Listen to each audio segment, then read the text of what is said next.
Oh dear, I didn't put that go. Oh no, who fucking cares? If they can't turn up, then who cares? I swear attendance at lectures is like being asked to be the head of a Serbian death camp or something, isn't it?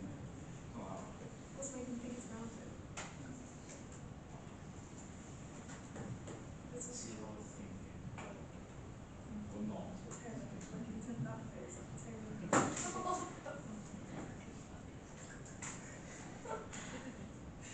I know it's a difficult exercise, don't trash a computer, right?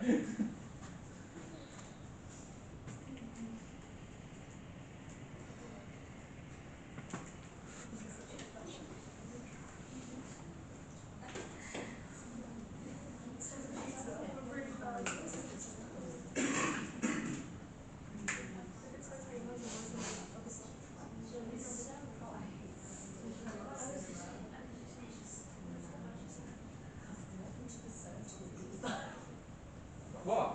It means something. It wouldn't be there otherwise. Think about the colour of it.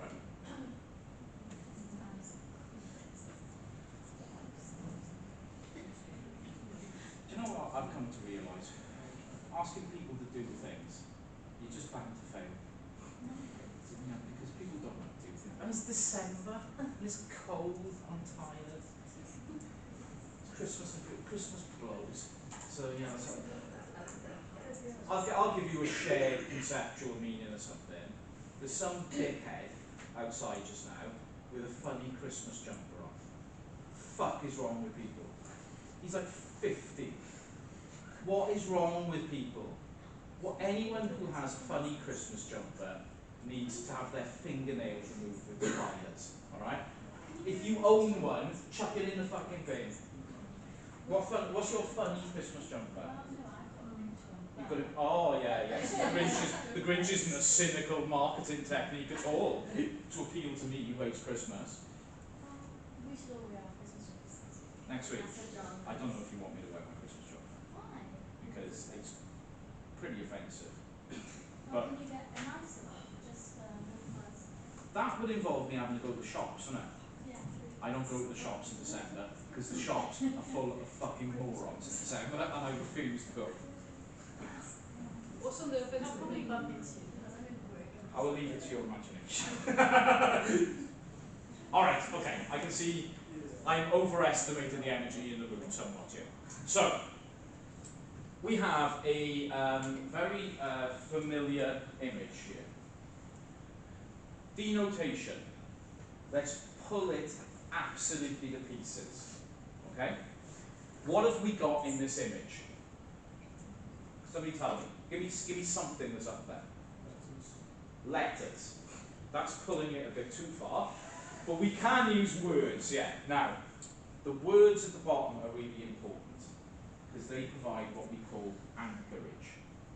If you're struggling to understand, basically the technique being used here by the company is, if you're struggling to understand the meaning of the logo, we are going to anchor the meaning with the text at the bottom. Anchorage is an extremely popular technique used. Nevertheless, those are signs at the bottom, right? So we have a 3-word phrase, natural spring water. What colour is that in? White. Blue water. But not just blue as in water. Blue has a very specific mental connotation for water as well. Blue water equals fresh, healthy. It's not like the brown sludge that comes out of, you know, the River Towie as it flows into the sea, right? You know, it's not like the Usk, right? It's this is good shit. This is not terrible, right? So let's pull those bits apart individually. We see the word natural is a fairly obvious mental sort of concept that we're tapping into there. Spring, what? I say the word spring in this context, what does that mean? How does that make you feel? Fresh, of course, yeah. And it's telling us it's water, which you put all 3 of them together and you think, okay, this isn't tap water, this is the good stuff, right? This is natural spring water, this comes straight out of the ground. Ironically, Evian got sued in the 1990s because for years they had been selling people tap water. Their bottling factory in France had simply been turning the tap on, putting it into bottles and selling it as natural spring water. This was a big scandal in the 1990s. They added those words after that. Prior to that, there was no natural spring water on the Evian logo. Okay, so we can deal with the anchorage element first of all. Let's move up from there. What have we got at the top of the image? Who said mountains? Why do you think they're mountains? Take it down a notch. What are they? Triangles. Blue triangles. But you're absolutely fundamentally right, because as soon as we look at it, it's mountain. The concept here, so absolutely right. What we got, the representation is simply sort of jagged blue triangles, right? But we instantly go to mountain, because that is our concept which is linked to that representation. And think of the sign, we've got a signifier, the blue triangle, signified mountains. And then we move into the connotations. Mountains in this concept, or that's the real good shit, right? Mountain water, that's the boy. That's the stuff you want, right? Because it's untainted by towns and people and so on. It's come straight off the mountain into the bottle. Immense. Okay, perfect. What do we have around it? This is a more tricky one, I think.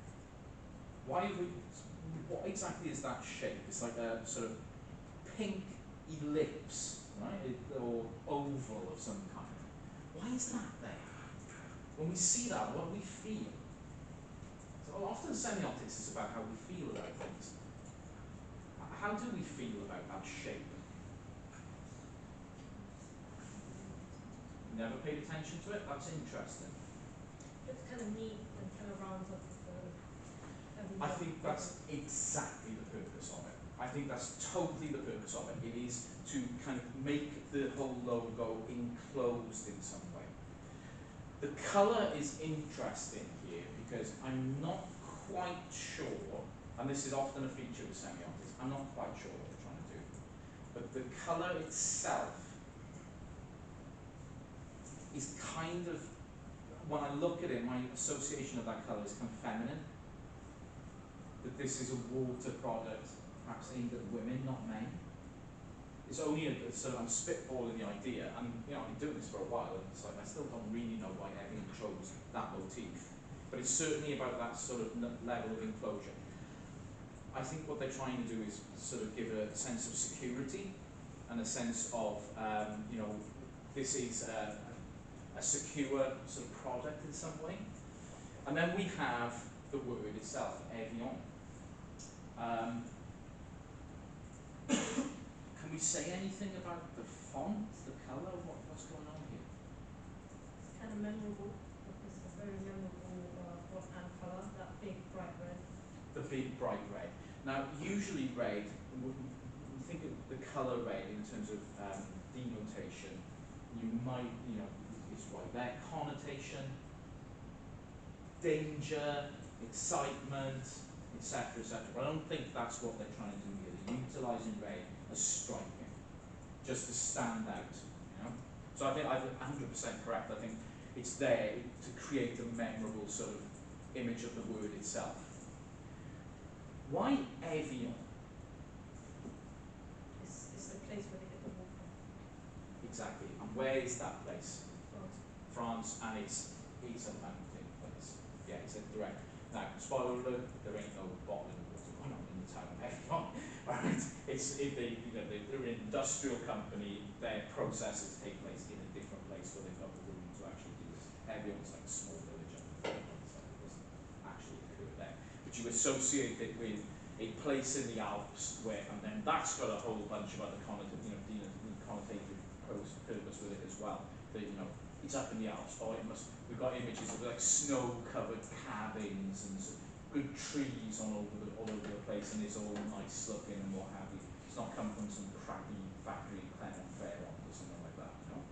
So this is exactly what we do for any kind of visual image in a semiotic analysis. Pull all the bits apart. There's a lot more going on here than just, this is heavy or mortar. There's a whole bunch more. I think the most important sign in the whole thing is those bits at the top. The way that we read images, first of all, is usually from left to right, but top to bottom, because that's how we are taught to read as children. When we're reading a book or a page or something, we are taught to read it left to right and top to bottom as well. So our eyes instantly go left to right, top to bottom. We're at the top line first of all. And it is those things which are the most striking aspects of the entire image. Those blue triangles, which we instantly go to mountain. It is an automatic thing. It's not like we are doing a little mental calculation. It's like, oh, they look like mountains. We don't do that.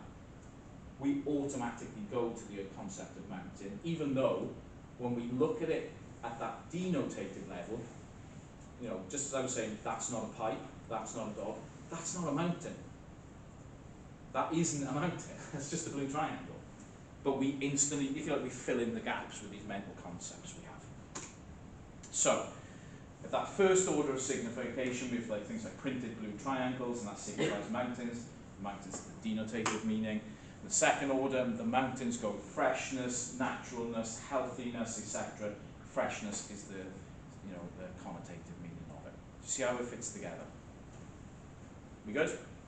Superb. Alrighty then.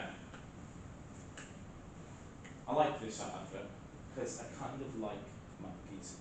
Monkeys kind of cool because they just do their own thing.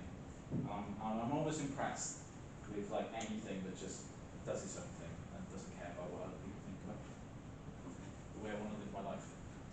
This is an advert, a print advert for a product.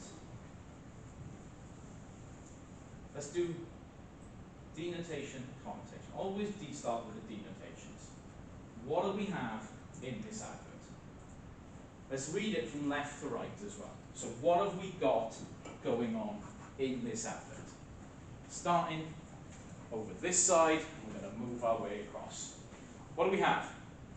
Denotation, remember, keep it really, really simple. What is this?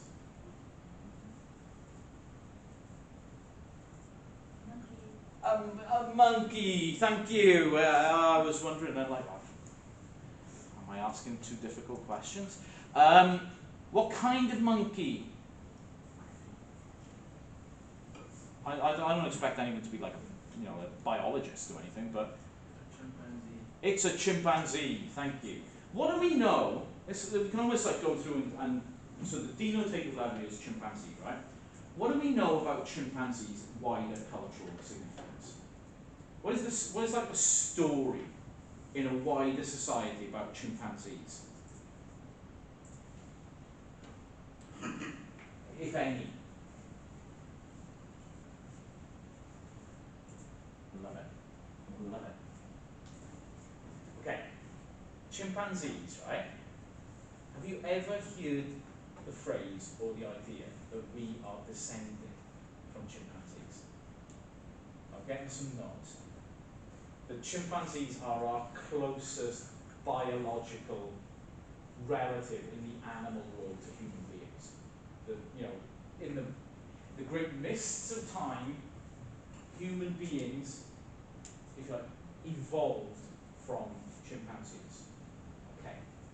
So we have on the left-hand side of this image a chimpanzee, and that sign is meant. The denotative level we have chimpanzee, but on a connotative level, it is supposed to trigger this idea. Chimpanzees are our closest relatives, and we have evolved from the chimpanzee. So, as we move across the image, what do we have here? A washing machine. Is it a sophisticated washing machine? So I'm not an expert by any means. I kick mine occasionally when it refuses to start, and that seems to get it. Me and technology have got a very specific understanding. If it fucks with me, I'm going to hit it, and then it better work. or it's going to get hit again. And eventually it will either learn to cooperate or it will have such a battering that it has to go in the bin. It served me well, alright? So I've got this old washing machine and yeah, it sometimes refuses to start, so I give it a dig and tell it, start, or there's going to be big trouble.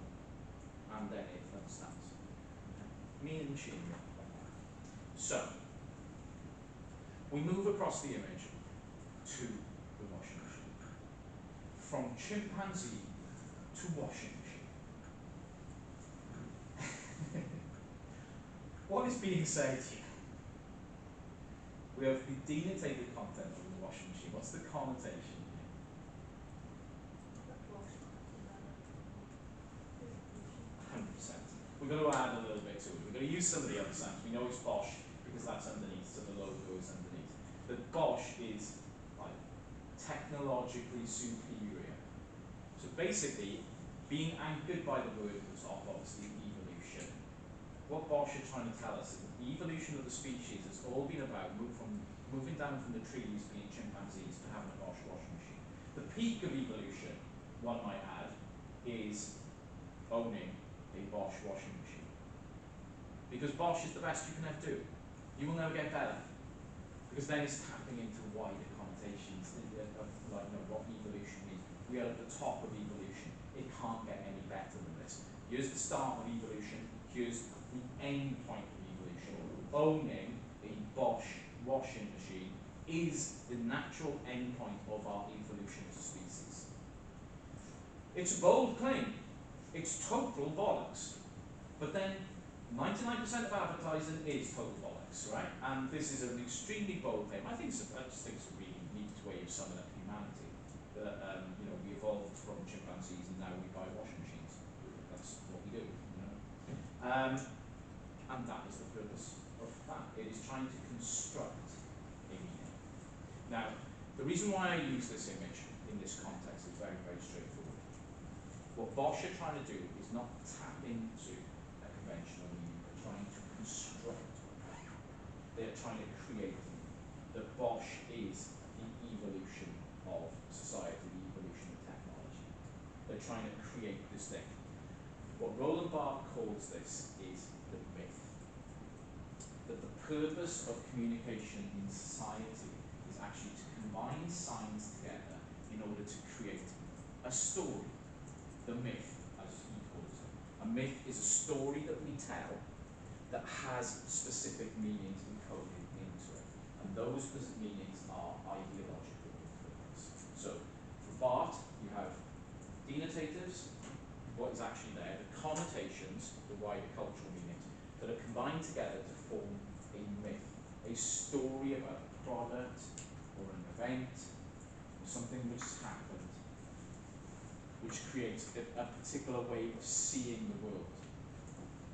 Basically a discourse. Last week's lecture, which unfortunately I wasn't able to deliver, was saying like discourse is a way of understanding the world itself.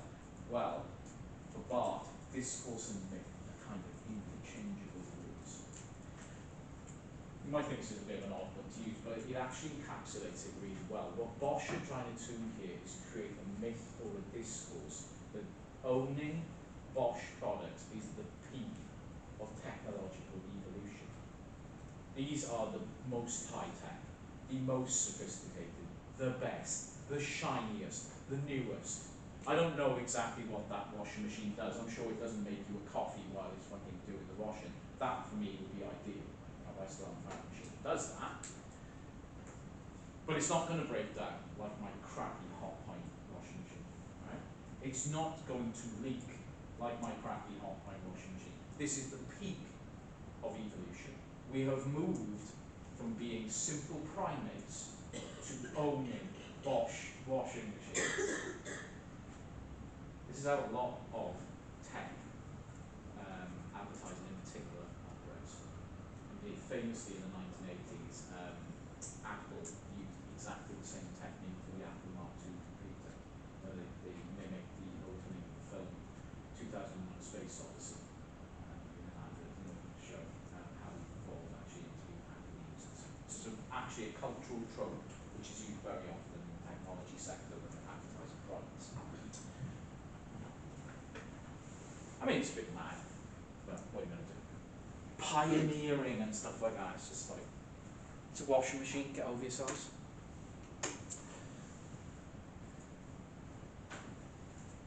Now, one thing I do want to draw out of this is this concept of the polysemic. A chimp, you know, let me pull it right back down again. What have we got here? We've got a visual representation which we recognise as being a chimp, the denotative content.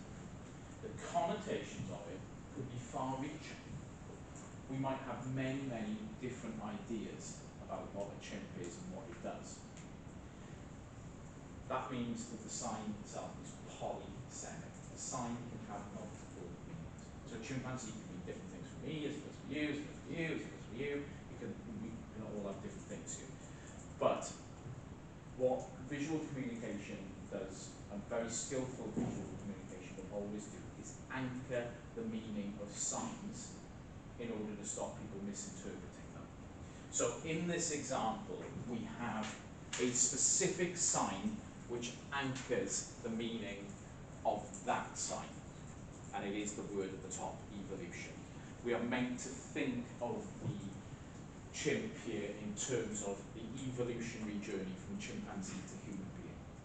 We're not meant to think of it as sort of an animal that might sling shit at things in the zoo, you know, or something like that. We are meant to think of it specifically in the context of the evolutionary journey. So polysemics are, I mean, every sign has the potential to be polysemic, but we use other signs to anchor the meaning of signs themselves as well. Most commonly, we use words in order to anchor the meaning of visual signs in doing this.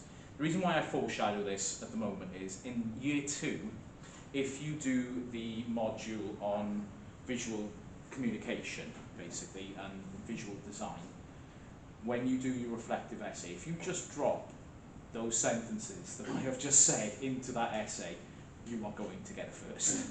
All right, because that is all you need to talk about in terms of the design of websites and so on, is how you've used particular signs to anchor the meaning of other signs in order to create a coherent meaning across the entire text.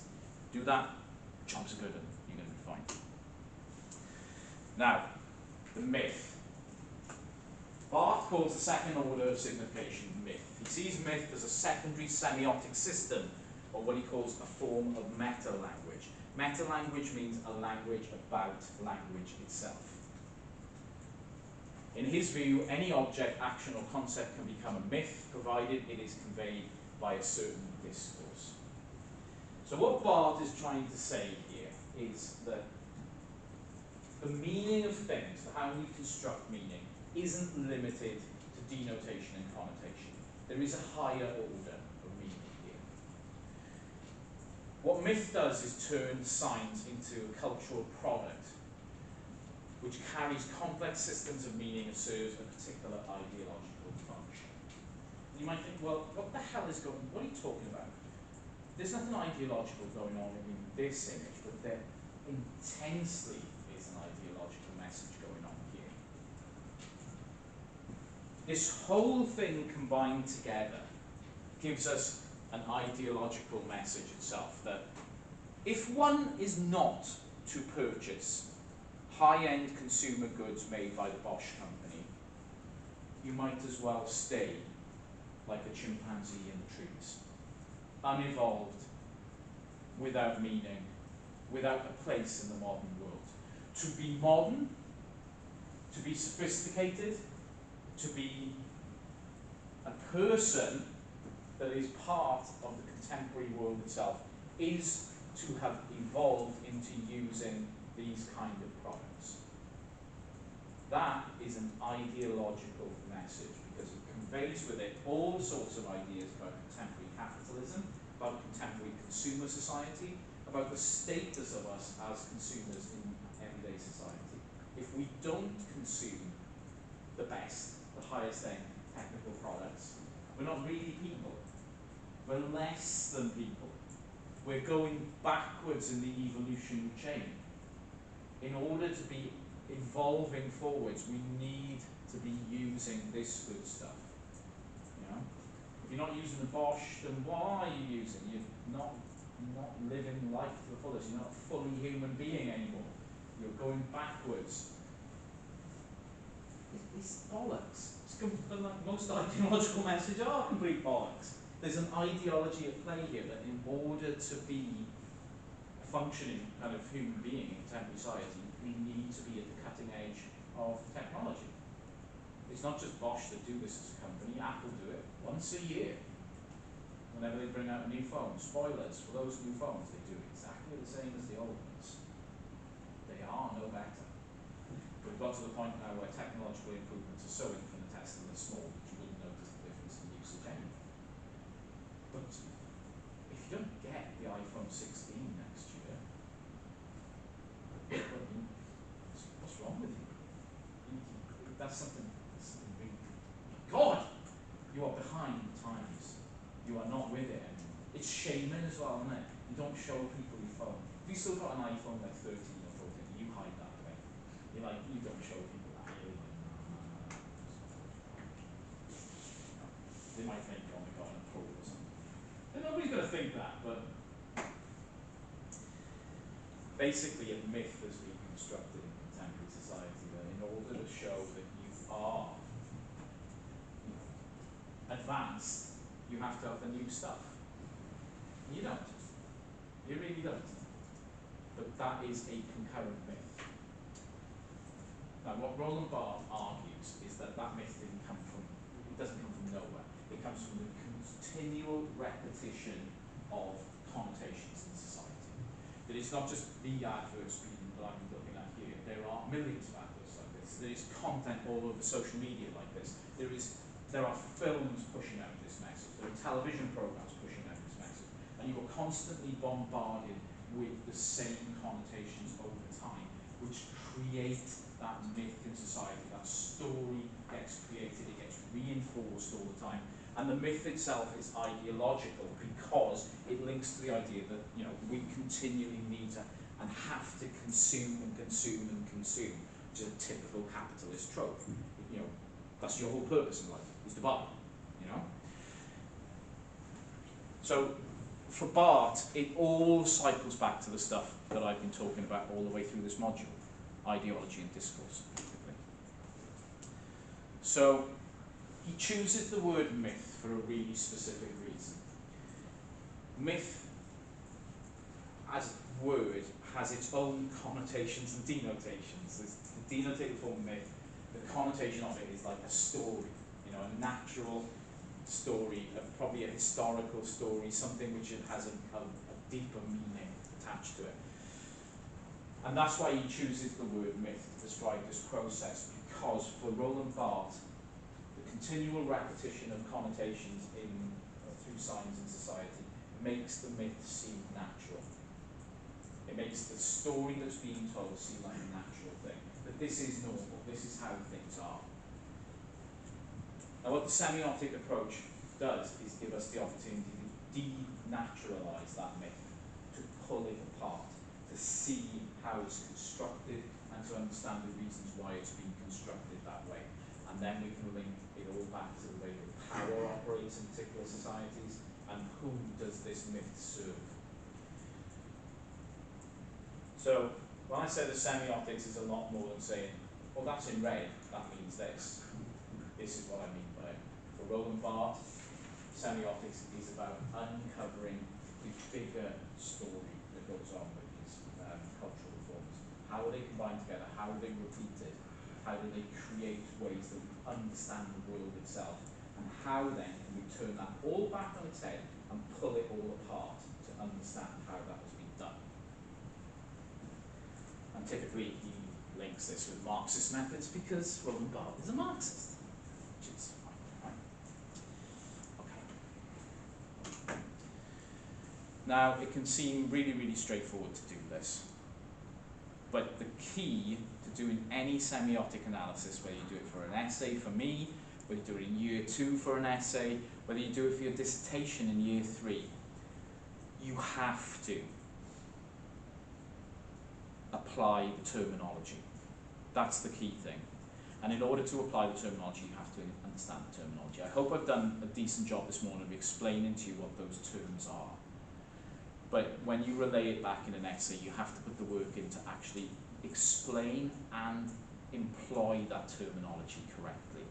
When you do that, you will be absolutely fine. And you will notice that it's actually a lot easier to do a semiotic analysis once you understand the terms and can employ them properly. And you should be using this kind of theory in any module now when you are encountered in media text, which will be pretty much all of them from this point forwards, I would think. Always combine it with ideological critique as well. Always put it together with something else. Then you've got gangbusters. Okay. Now, we haven't got much time left today. At some point, I want to go through every one of these questions with you, but we have some options. I don't think we should do it today, because we should finish. There is an opportunity to do it next week in the lecture, but not many people come in the final week, because, you know, understandably, some people have to travel, and so on, right? It's not a big deal. So, could do it in seminars, or would you prefer me to make a video where I just go through the questions and tell you what I expect your answers to contain? Would that be the easiest thing? I see a lot of nodding heads. You know, Alyssa, I really appreciate your positivity on this. You know you're giving me extra work, right? So, I'm happy to do that. I won't probably do it this week because I'm really busy this week, because I'm still trying to catch up from last week, I mean, unfortunately. And I've got all your work to mark when it comes in at 2 o'clock this afternoon. But I will endeavour to get this done probably on Friday, and if I don't post it up on Friday, if I still need to edit it, it'll go up on Monday next week. But I'll make sure there's a communication with a link to it and so on. And I mean, I won't go into a great deal of depth on any of these, but at least the one things I can assure you I will do, I'll tell you which lecture notes to go to, I'll tell you which parts of textbooks you should be looking at, for example, which other materials you should be using for it. And there's nothing to worry about. You know, you will all be fine. But one kicker for this, that essay is in 5 weeks. So make sure you pick a topic.